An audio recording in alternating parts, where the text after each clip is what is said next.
Dans cette vidéo, vous en apprendrez davantage sur l'anatomie du cœur, la composition du sang, les groupes sanguins et le système cardiovasculaire. Le cœur est divisé en 4 cavités, l'oreillette droite, le ventricule droit, l'oreillette gauche et le ventricule gauche. Connectés à l'oreillette droite, nous avons les veines caves supérieures et inférieures, alors que le ventricule droit est relié à l'artère pulmonaire. L'oreillette gauche est reliée à des veines pulmonaires, tandis que le ventricule gauche est relié à l'aorte. Continuons avec la composition du sang. On a deux types d'éléments, donc l'élément liquide et les éléments figurés. Donc l'élément liquide occupe 55% du sang et le seul élément liquide dans le fond c'est le plasma. Comme élément figuré à 45%, nous avons les globules rouges, qui n'ont pas de noyau et qui transportent le O2 grâce à l'hémoglobine, une protéine de fer sur les globules rouges, et le CO2 vers les poumons. Pour plus de détails, visitez le site d'Hémaquébec qui explique plus en détail ce que sont les composants du sang.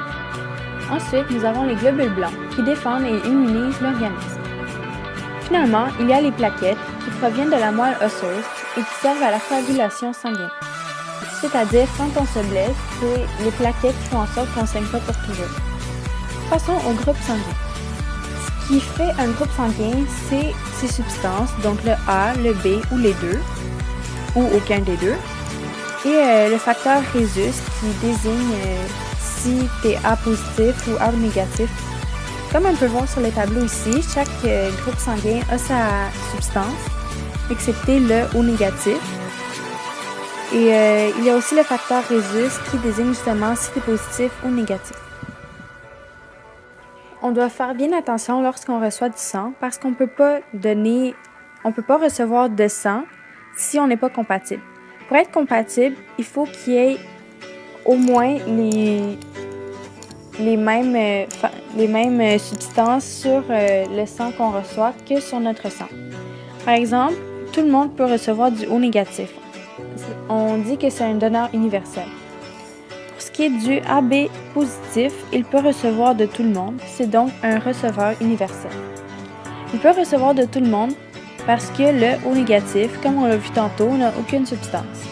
Le O positif n'a pas de substance et toutes ces substances-là sont bel et bien présentes sur le AB positif.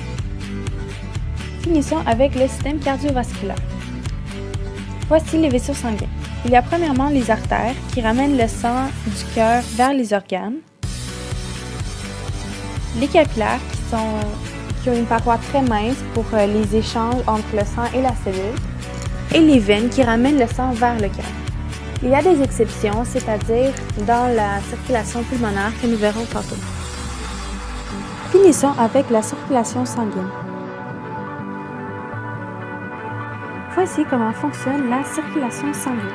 Premièrement, il y a deux types de circulation, la circulation systémique ou corporelle et la circulation pulmonaire. Commençons par la circulation systémique. Tout part du ventricule gauche. Ça va dans l'aorte, puis dans les artères, dans les artérioles et dans les capillaires. Là-bas, ça va dans les cellules et il y a un échange gazeux. Le O2 va les nourrir, tandis que le CO2 qu'ils ont accumulé, ils vont s'en débarrasser dans le sang. Ensuite, ça va encore dans les capillaires, dans les vénules, dans les veines, puis dans les veines caves inférieures et supérieures et finalement dans l'oreillette droite. Ensuite, il y a la circulation pulmonaire. Tout part dans le ventricule droit. Ça va par les artères pulmonaires, les artères, les artérioles, puis dans les capillaires. Ça va dans les alvéoles où il y a un échange gazeux encore. Le CO2 rentre dans le sang parce qu'il n'y en a plus. Il est trop chargé de CO2. Et en échange, il se débarrasse justement du CO2. Ensuite, ça retourne dans les capillaires, les vénules, les veines, la veine pulmonaire et finalement l'oreillette gauche. Le tout se répète.